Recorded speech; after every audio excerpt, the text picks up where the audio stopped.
À l'occasion du 500e anniversaire de la guerre des paysans, une exposition est organisée à la médiathèque protestante du Stift à Strasbourg. Mais de quoi s'agit-il ?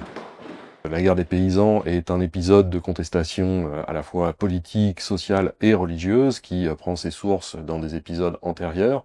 Mais la grande différence qui va marquer l'épisode de 1525 par rapport au précédent, c'est précisément l'apparition entre les deux du protestantisme avec Luther qui, à la fin de l'année 1517, placarde ses 95 thèses et lance le protestantisme qui va se développer très vite à la fin des années 1510, au début des années 1520. L'insurrection de 1525 va donc naître en parallèle du mouvement de réforme et ses idées de liberté. Elle trouve son incarnation iconographique dans une figure restée célèbre.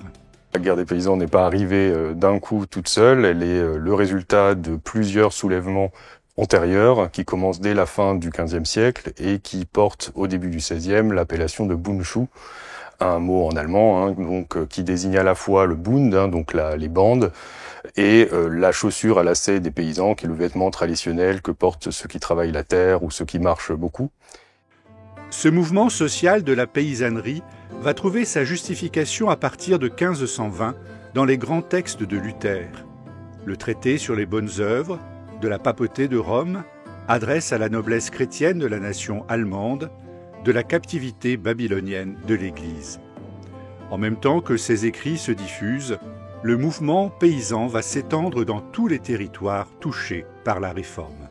Au départ, donc on l'a dit, c'est un mouvement qui est nourri par certains prédicateurs et également par une pression qui s'est déjà exprimée par différents soulèvements qui aboutissent en juin 1524 en Forêt-Noire à un premier mouvement qui va ensuite se répandre dans l'équivalent de 4 pays actuels, donc l'Allemagne, la France pour l'Est de la France, la Suisse et l'Autriche. Pour que cette révolte puisse se développer, il est nécessaire de la structurer. Un document présenté dans l'exposition montre comment la rébellion va peu à peu s'organiser en Alsace.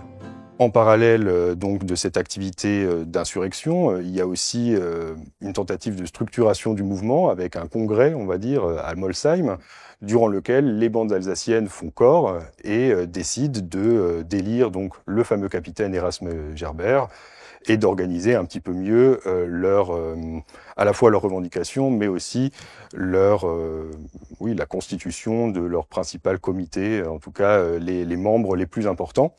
Et cette liste, qui émane probablement des paysans eux-mêmes, nous est parvenue.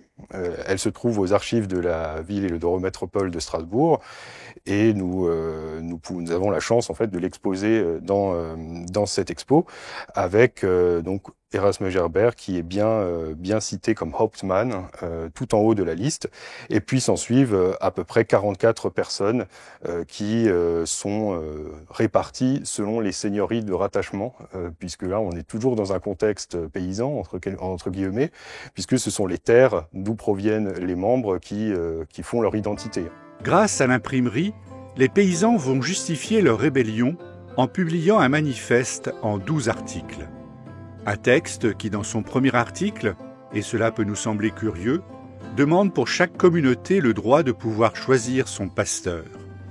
Un texte également riche en références bibliques. La structure globale des 12 articles se fonde sur une utilisation de la Bible comme un code juridique.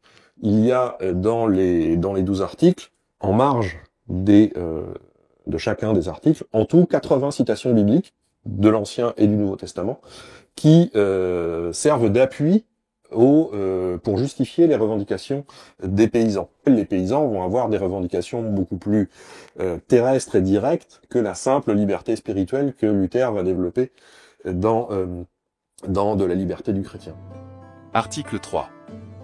Jusqu'à présent il était d'usage de nous considérer comme des serfs, ce qui est lamentable, vu que le Christ, en répandant son précieux sang, nous a tous sauvés et rachetés. C'est pour cela que l'Écriture nous apprend que nous sommes libres, et nous voulons l'être. Article 4.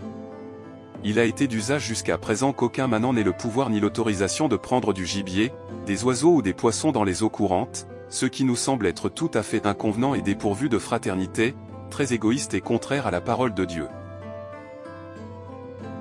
La révolte paysanne va donc aller bien au-delà des revendications de Luther. D'où sa surprise en recevant le texte des 12 articles que lui ont envoyés les paysans. Dans un premier temps, il essaie de calmer le jeu en leur répondant par une exhortation à la paix. On comprend bien la position médiane qu'il tient à ce moment-là, et dans laquelle il s'adresse à la fois à la noblesse et aux paysans. Alors à la noblesse, dans un passage très court de 3 pages, où il leur dit c'est de votre faute et uniquement de votre faute que l'on subit ces malheurs et cette révolte. Et dans 18 pages, il répond aux paysans il leur dit, si vous vous revendiquez chrétien, et c'est effectivement ce que font les paysans, vous ne pouvez pas vous révolter. Et dans ces 18 pages, il cite 3 fois le passage de Matthieu, qui prend l'épée périra par l'épée. Et il conclut en disant que Dieu est hostile à la fois aux tyrans et aux révoltes. Le sang versé va être la cause de la rupture entre Luther et les paysans révoltés. Une rupture consommée dans un second texte. Donc dans le deuxième texte écrit par Luther contre les paysans, là cette fois contre les paysans, donc qui s'intitule Contre les hordes pillards et criminels de la paysannerie, il appelle les autorités temporelles à la répression, en expliquant que les paysans ne se battent plus pour l'évangile, étant donné qu'il a constaté lui-même des massacres et des assassinats, et donc qu'ils sont la main du diable sur terre, et que de ce fait-là, les autorités temporelles ont le droit de les réprimer. C'est en effet ce qui arriva en la personne du duc Antoine de Lorraine. La répression fut sanglante, faisant pour la seule Alsace entre 25 et 30 000 victimes à la fin du mois de mai 1525. La révolte est écrasée en seulement 2 mois. Beaucoup de sang pour rien, pas si sûr. Pour les historiens, c'est sans doute l'origine du sentiment d'une certaine unité alsacienne et les prémices d'une révolution qui éclatera plus de 2 siècles plus tard.